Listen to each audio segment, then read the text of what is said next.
Hello everyone, I am Sanjeev.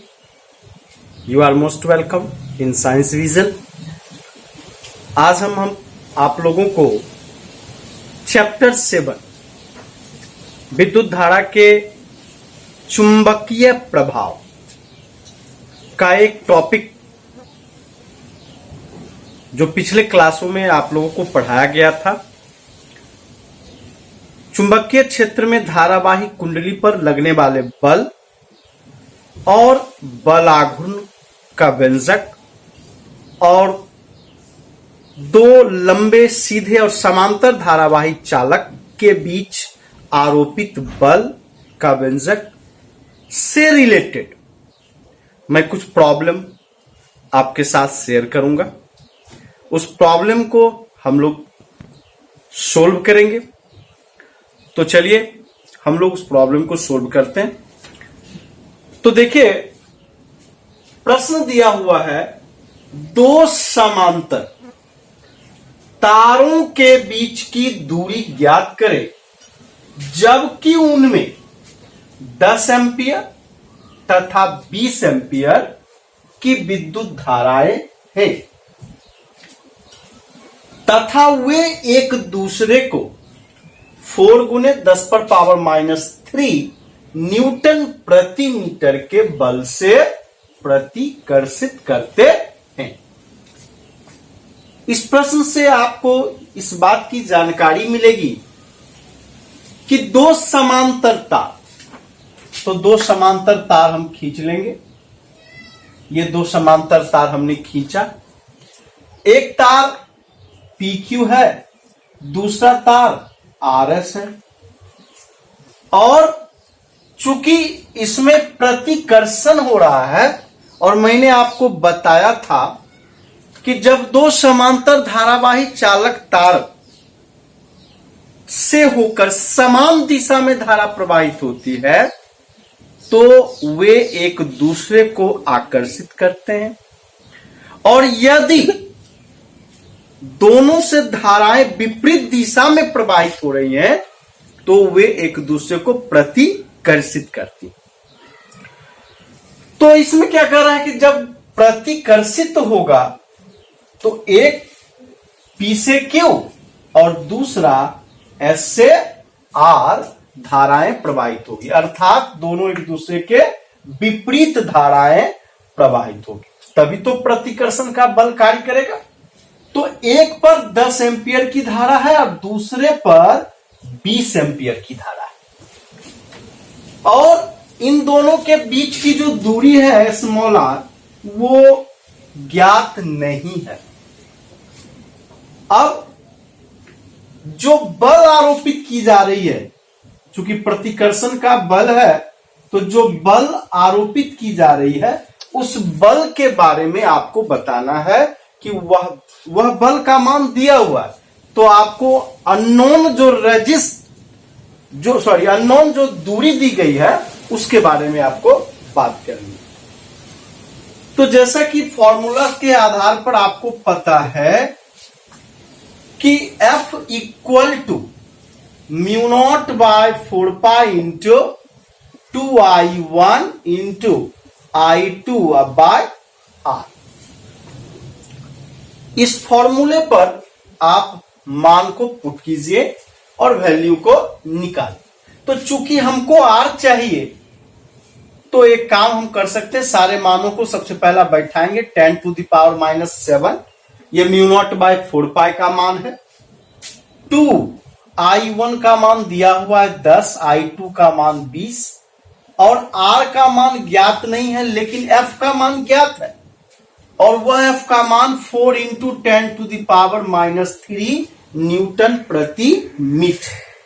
अब एक बात तो क्लियर है कि R बराबर जब हम निकालेंगे तो 4 × 10⁻³ बार, सॉरी ये आपका ऊपर जाएगा, अर्थात इसको लिख लिया जाए 20 दूनी 40 दाहें 400, अर्थात ये 400 आपका हो गया और ये 10⁻⁻7 हो गया और ये आपका नीचे आएगा 4 × 10⁻³ इसको अगर आप कैंसिल करेंगे तो 100 और ये 3 जब ऊपर जाएगा तो 3 और ये मिला के 2 5, अर्थात 1 इंटू 10⁵ और 10⁻⁻7, और इसका रिजल्ट हो जाएगा 10⁻⁻2, चूंकि 5 में से 7 सब्सट्रैक्ट होगा, -2 या 1/100 मीटर, या इसी को और थोड़ा सा सोल्व करेंगे 0.10,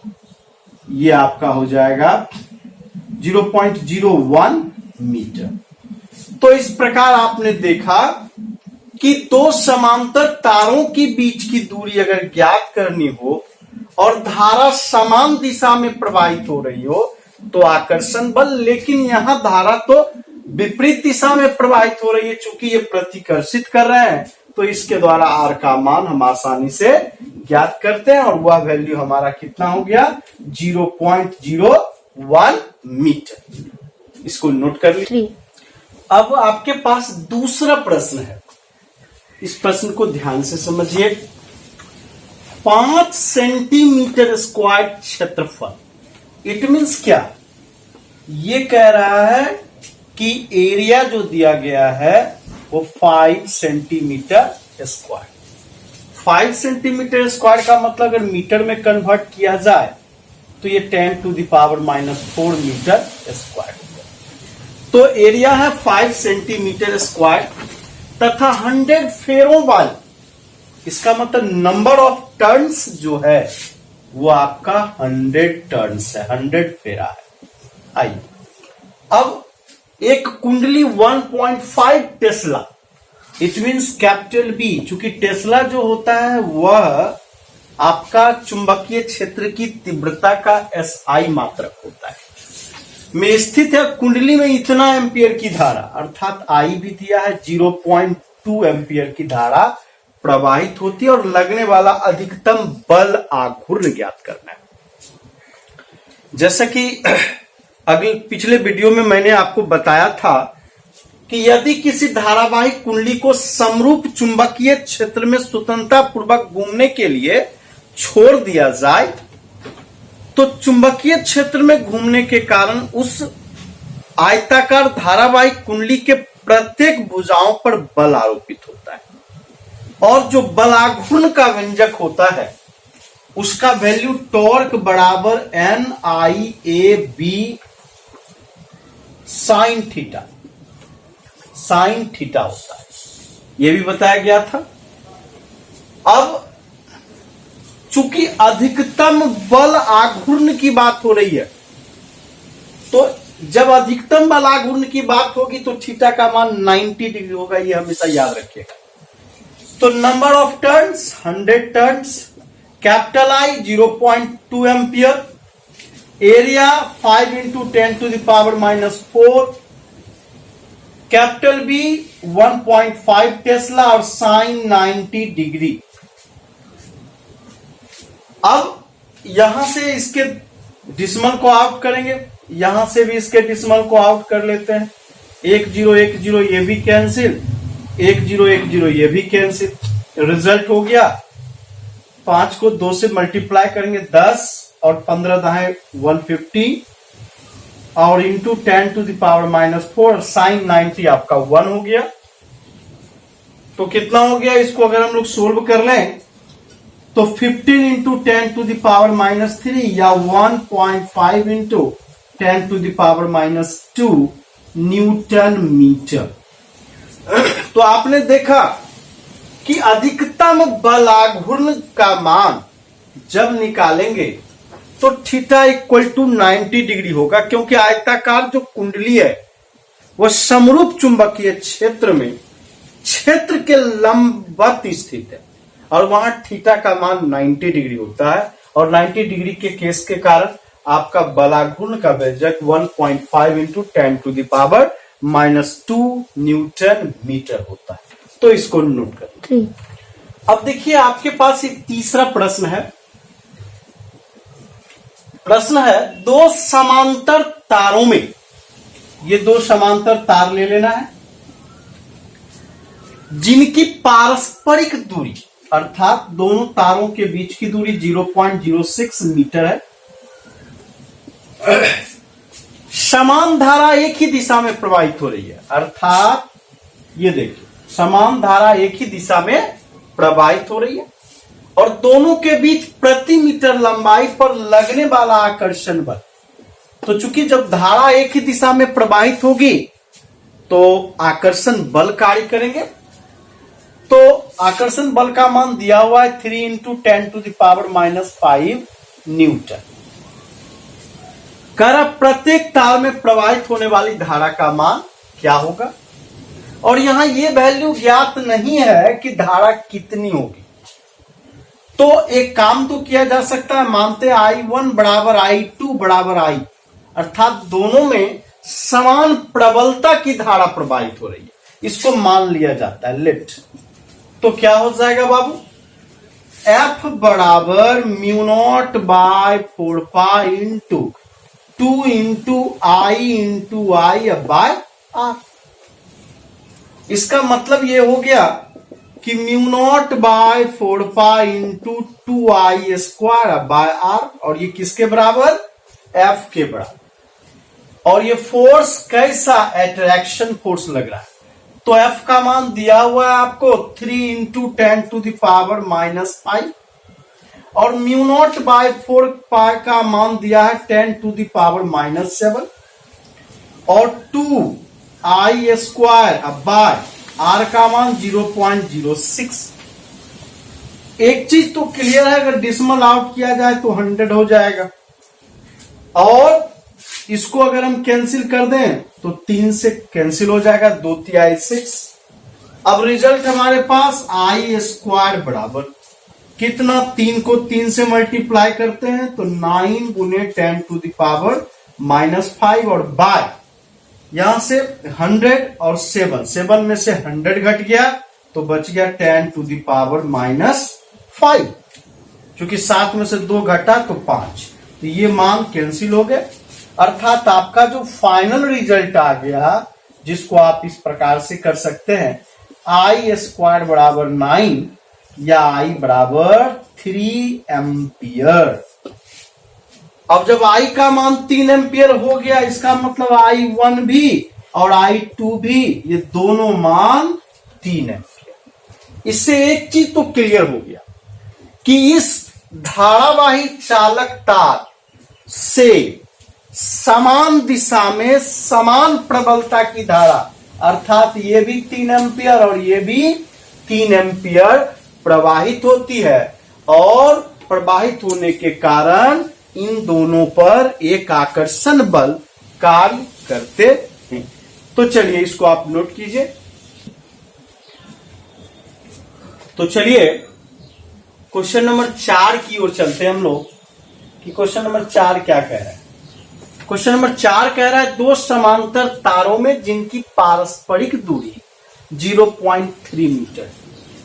इसका मतलब है कि R का मान 0.3 मीटर और 10 एम्पियर और 15 एम्पियर की धारा एक ही दिशा में प्रवाहित हो रही। इसका मतलब है कि I1 बराबर 10 एम्पियर और I2 बराबर 15 एम्पियर की धारा एक ही दिशा में प्रवाहित हो रही। तारों की 3 मीटर लंबाई पर और L का मान 3 मीटर दिया हुआ है, तो लगने वाले बल का मान क्या होगा। एक चीज तो डिक्लेयर हो गई कि जो बल कार्य करेगा वो समान दिशा में प्रवाहित होने के कारण, अर्थात धारा के समान दिशा में प्रवाहित होने के कारण आकर्षण बल कार्य करेंगे। तो तार पर लगने वाला बल और इसका वैल्यू कितना है, F equal to μ0/4π into 2I1 I2 by R और इंटू L। क्योंकि तार की लंबाई 3 मीटर है तो 3 मीटर लंबाई पर लगने वाला बल की बात हो रही है।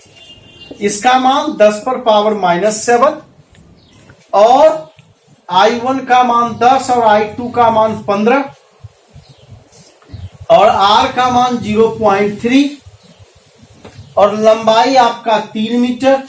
ये डिसिमल आउट करेंगे तो ऊपर में 10 और ये 3 और ये 3 कैंसिल। अब क्या करेंगे, 10 और 10 को मल्टीप्लाई करेंगे तो 100, और यहां से 15 को 2 से गुना करेंगे 30, तो ये वैल्यू आपका हो जाएगा, अर्थात 2 1 3, 3 गुने 10 पर पावर -4। कैसे, तो 15 दूनी 30 तो ले लिए, 10 और 10 को मल्टीप्लाई किया 100 हुआ, तो 7 और 2 1 3, 7 में से 3 गया 4, अर्थात आपका जो वैल्यू निकला है वो क्या निकला है, 3 into 10 to the power -4 newton, है ना। तो ये बात आपकी क्लियर हो गई कि 3 मीटर लंबाई पर जो लगने वाला बल का मान है वह 3 into 10 to the power -4 newton, और वो भी कैसा बल है, आकर्षण का बल, आकर्षण बल। तो चलिए इसको नोट कीजिए।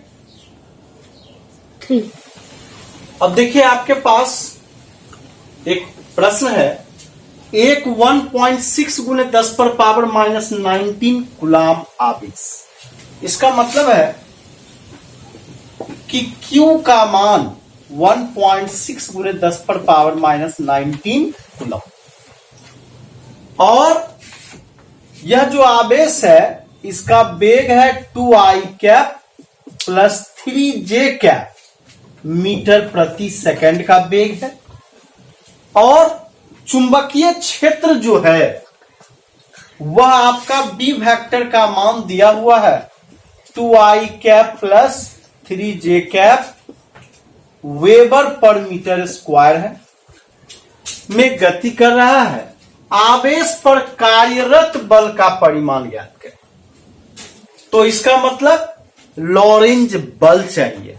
तो लॉरेंज बल का एक्सप्रेशन जैसा कि आपको पता है, बराबर Q into V vector across B vector, ये मान दिया हुआ है। अब इसको अगर हम लोग सोल्व करते हैं तो कैसे निकलेगा मान, तो चूंकि वी वेक्टर और क्रॉस बी वेक्टर की बात हो रही है और कार्यरत बल का परिमाण ज्ञात करना है, तो हम लोग कैसे ज्ञात करेंगे। तो इसको ज्ञात करने के लिए सबसे पहला सदिशों के सदिश गुणनफल के बारे में बात करेंगे,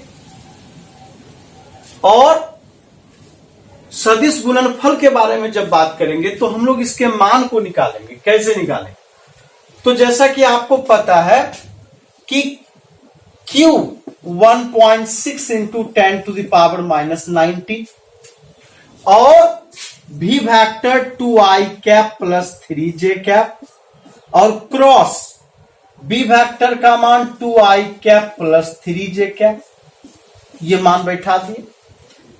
और दो सदिशों का जो सदिश गुणनफल होता है, इसका व्यंजक आप जानते हैं कि यहां i कैप, यहां j कैप और यहां k कैप, और यहां हम वैल्यू जो निकाल रहे हैं v vector cross b vector का।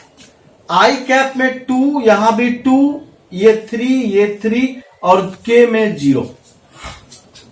तो जब हम इसको आगे बढ़ाएंगे, जब i कैप की बात की जाएगी, चूंकि क्रॉस प्रोडक्ट का इस प्रकार से ही हम लोग निकालते हैं, जब i की बात की जाएगी तो ये आपका हो जाएगा कौन सा मान होगा, जब i का आप लीजिएगा तो 3030।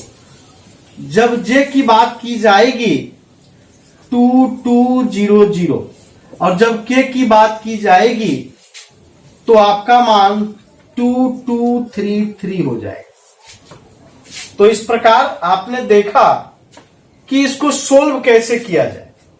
तो हम इसको सोल्व कर रहे हैं, v vector cross b vector equal to, अभी पहले v vector cross b vector को सोल्व कर रहे हैं। तो देखिए ये मान तो आपका खत्म, चूंकि 3 को 0 से गुना करेंगे और 0 को 3 से गुना करेंगे, ये वैल्यू क्या हो जाएगा हमारा 0, और ये भी 2 इंटू 0 और 2 इंटू 0 ये भी 0 हो जाएगा। अब अगर हम इसको बारीकी से देखें तो i भी 0, j भी 0 और साथ ही साथ के भी 0, क्योंकि 3 दूनी 6 और 3 दूनी 6 अर्थात 6 minus 6। Total v vector cross b vector का मान 0 आया, अर्थात 0 i cap minus 0 j cap और 0 k कैप। तो ये मान हम f वेक्टर में बैठाएंगे तो क्या हमारा रिजल्ट होगा, f वेक्टर बराबर 1.6 into 10 to the power minus 19 और इसका क्रॉस प्रोडक्ट टोटल मान 0, अर्थात हमारा वैल्यू जो आएगा f का मान 0 न्यूटन। तो इस प्रकार से आपने देखा कि सबसे पहला v वेक्टर और क्रॉस b वेक्टर, इन दोनों का क्रॉस प्रोडक्ट लेते हैं। चूंकि आपको पता है सदिशों का अदिश गुणनफल और सदिशों का सदिश गुणनफल, तो ये जो गुणनफल है सदिशों का सदिश गुणनफल है और इसके सोल्व करने का यही तरीका है। तो इस ढंग से हम लोग v vector cross b vector के मान को जब निकालते हैं तो ये 0 होता है और q इंटू टोटल मान 0, अर्थात आपका वैल्यू कितना आ गया, 0 न्यूटन। तो कार्यरत बल का परिमाण 0 न्यूटन हुआ, इसको नोट। अब देखिए आपके पास जो नेक्स्ट क्वेश्चन है, 25 सेंटीमीटर और 10 सेंटीमीटर भुजाओं के किसी आयताकार लूप में। तो सबसे पहली बात एक आयताकार लूप बना लेते हैं। ये देखिए एक आयताकार मैंने लूप बनाया, ये देखिए ये एक आयताकार लूप है। इस आयताकार लूप की लंबाई दी गई है और चौड़ाई दी गई है। लीजिए इस आयताकार लूप की लंबाई कितनी, 25 सेंटीमीटर। ये 25 सेंटीमीटर लंबाई और ये 10 सेंटीमीटर इसकी चौड़ाई। चलिए आयताकार लूप में 15 एम्पियर की धारा प्रवाहित हो रही है, अर्थात धारा जो है वो 15 एम्पियर, ये देखिए 15 एम्पियर की धारा प्रवाहित हो रही है, 15 एम्पियर की धारा प्रवाहित हो रही है। और इस आयताकार लूप को इसकी लंबी भुजा से 2 सेंटीमीटर की दूरी पर, अर्थात ये देखिए 2 सेंटीमीटर की दूरी पर एक, ये यहां से यहां तक ये 2 सेंटीमीटर की दूरी पर हमने एक दूसरा धारावाही चालक रखा जो इसके समांतर है और इससे जो हमारा 25 एम्पियर की धारा प्रवाहित हो रही है, ये 25 एम्पियर की धारा प्रवाहित हो रही है। तो लूप पर कुल बल क्या होगा, है ना। ये लूप आपका है, ये आयताकार लूप है और ये समांतर लूप। तो सबसे पहली बात, इस लूप के समीपस्थ चालक पर कितना बल कार्य करेगा, क्योंकि दोनों धारावाही चालक है, दोनों धारावाही चालक एक दूसरे के नजदीक हैं, तो दोनों एक दूसरे पर बल लगाएंगे।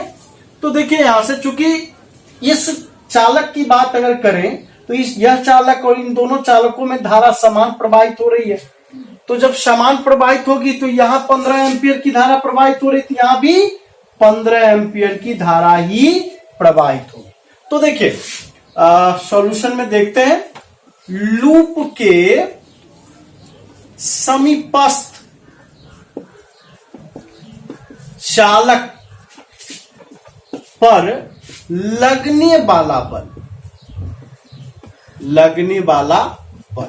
इसको हम लोग F1 कह देंगे और F1 बराबर mu naught by 4 pi into 2I1 I2 by R I into क्या L1।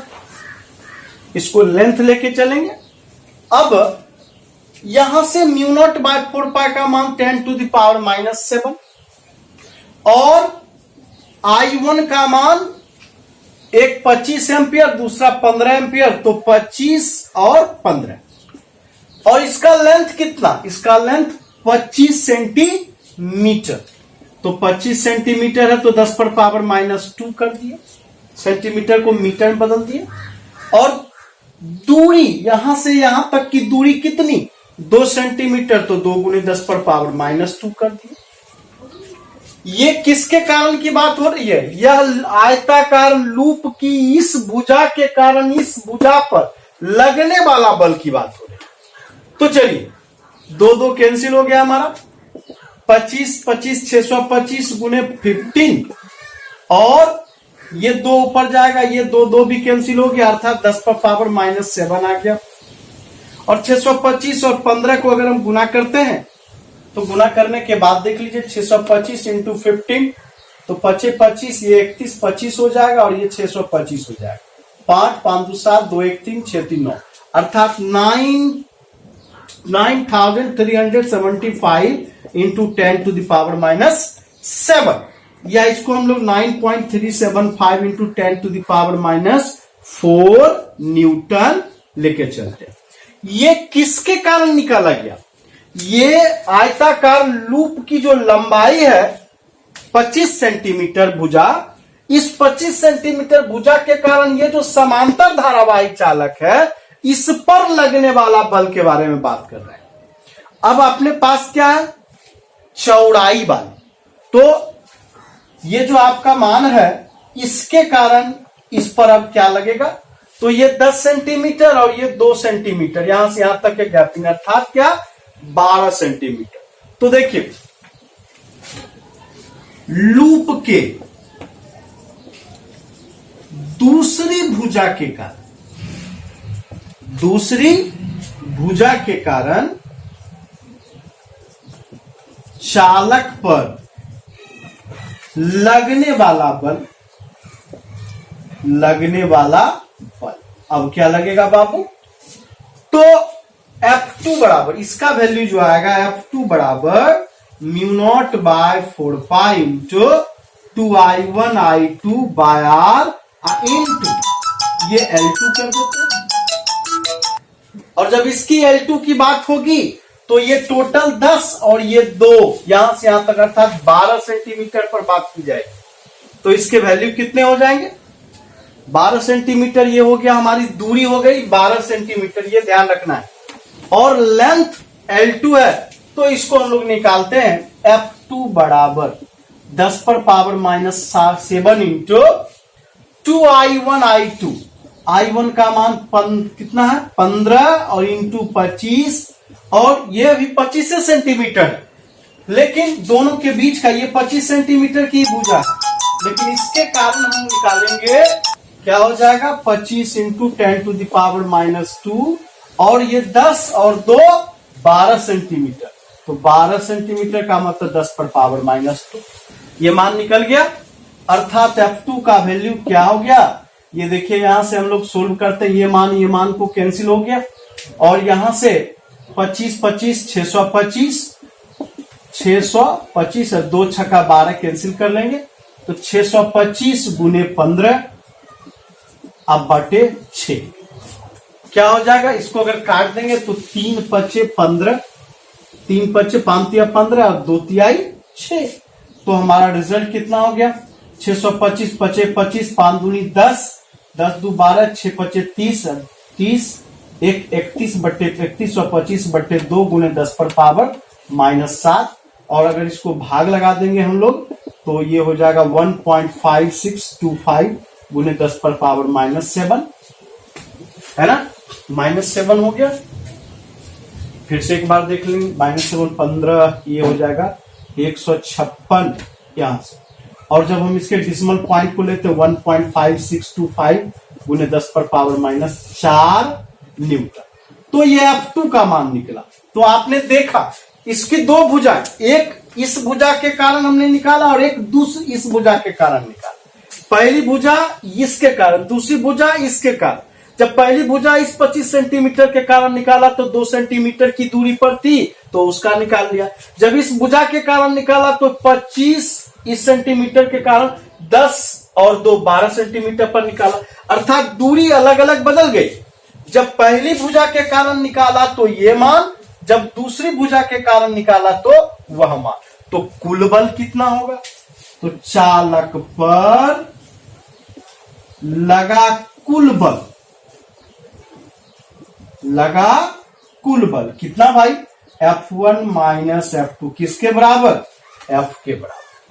तो F1 का मान कितना? 9.375 और F2 का मान 1.562 और दोनों का 10 टू द पावर -4। इसका 5 छोड़ के चलते हैं तो 5 में से 2 गया 3, 7 में से 6 गया 1, 3 में से 5 गया 8, और यहां से 8 में से 1 गया 7, तो 7.813 इंटू 10⁻⁻4 न्यूटन कार्य किया।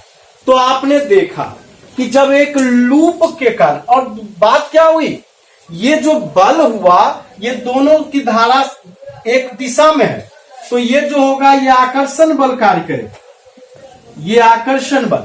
लेकिन ये धारा की दिशा इधर और ये धारा की दिशा इधर, अर्थात ये जो हो गया प्रतिकर्षण, ये प्रतिकर्षण का बल। अगर इसको आप यूं समझें तो इस प्रकार से ए बी सी और डी, तो ये जो आपका लूप के समीपस्थ चालक पर लगने वाला बल अर्थात ए बी, यहां जो है लूप के ए बी भुजा, लूप के ए बी के समीपस्थ चालक पर लगने वाला बल, और ये क्या लूप की दूसरी भुजा कौन सा, बीसी, ये हो जाएगा आपका बीसी के कारण। समझने के लिए मैंने ऐसा कर दिया, लूप के दूसरी भुजा बीसी के कारण। तो यहां एसी के एडी की बात जब की गई, एडी की बात जब की गई, तो एडी की धारा, एडी में जो धारा डी से ए की हो, और इसमें धारा, इसको मान लीजिए ईएफ, डीए की धारा और एफई की धारा दोनों समान दिशा में प्रवाहित हो रही है, तो लगने वाला बल आकर्षण बल हो गया। लेकिन बीसी में और ईएफ में दोनों की धारा एक दूसरे के विपरीत है, तो यह प्रतिकर्षण का बल कार्य किया, और चालक पर कुल लगने वाला बल अर्थात F1 में F2 को घटा दिए, जो आपका मान हो गया ये आपका कुल बल का मान हुआ। इसे आप नोट देखिए। 7वां प्रश्न है आपका, 2 मीटर लंबाई और 100 ग्राम भार के सीधा तार में 2 एम्पीयर की धारा प्रवाहित होती है, और यह तार समरूप चुंबकीय क्षेत्र के कारण क्षैतिज स्थिति में वायु से लटका हुआ है। चुंबकीय क्षेत्र क्या हो, तो तार का भार हमेशा कहां होता है, ऊर्ध्वाधर नीचे की ओर, ये तार का भार हो गया, और इसकी लंबाई कितनी, L बराबर 2 मीटर, और तार का जो भार है, अर्थात तार का जो आपका तार का जो द्रव्यमान है वो कितना, तार का द्रव्यमान अर्थात M बराबर 100 ग्राम। तो इसको अगर किलोग्राम में कन्वर्ट कर दें तो यहां से हो गया किलोग्राम, तो ये जीरो कैंसिल, अर्थात 0.1 ये हो गया आपका किलोग्राम, ये स्मॉल m का मान। अब कह रहा है वायु में लटका हुआ चुंबकीय क्षेत्र क्या होगा। जैसा कि आपको पता है तार का भार बराबर तार पर आरोपित बल, तो ये mg और तार पर आरोपित कितना IL इंटू बी। इससे चुंबकीय क्षेत्र का मान B का मान कितना m into G by I into L। तो मास दिया हुआ है 0.1 और G का मान आप अच्छी तरह से जानते हैं 9.8, लेंथ दिया हुआ है 2 मीटर और L का मान दिया हुआ, सॉरी लेंथ तो आपका 2 मीटर दिया और I का मान 2 एम्पियर। अगर इसको सोल्व करें इसके डिसिमल आउट तो 100 आ जाएंगे, अर्थात 49। तो कितना हो गया 49/2 इंटू 10⁻⁻²। इसको सोल्व करेंगे तो कितना हो जाएगा 24.5 इंटू 10⁻⁻²। ये हो गया आपका टेस्ला। तो आपने देखा कि अगर 2 मीटर लंबाई और 100 ग्राम भार के सीधा तार में 2 एम्पियर की धारा प्रवाहित हो तो तार समरूप चुंबकीय क्षेत्र के कारण क्षैतिज स्थिति में वायु में लटका हुआ। तो चुंबकीय क्षेत्र क्या होगा, तो सबसे पहला जो तार का द्रव्यमान है उसको ग्राम को हम किलोग्राम में बदल दिए, और आपको पता है कि तार का भार अर्थात तार पर आरोपित बल, तो आरोपित बल I into L into B, क्योंकि आपको पता है कि जब किस धारावाहिक चालक तार को समरूप चुंबकीय क्षेत्र में रखते हैं तो उस पर एक बल कार्य करता है और वो I into L into B. तो इससे B का मान M into G by I into L, और सारे मान को जब बैठाया गया तो आपका वैल्यू कितना हो गया 49/2 इंटू 10⁻⁻2 अर्थात 24.5 इंटू 10⁻⁻2 टेस्ला। तो चलिए आज न्यूमेरिकल्स का दौर यहीं तक।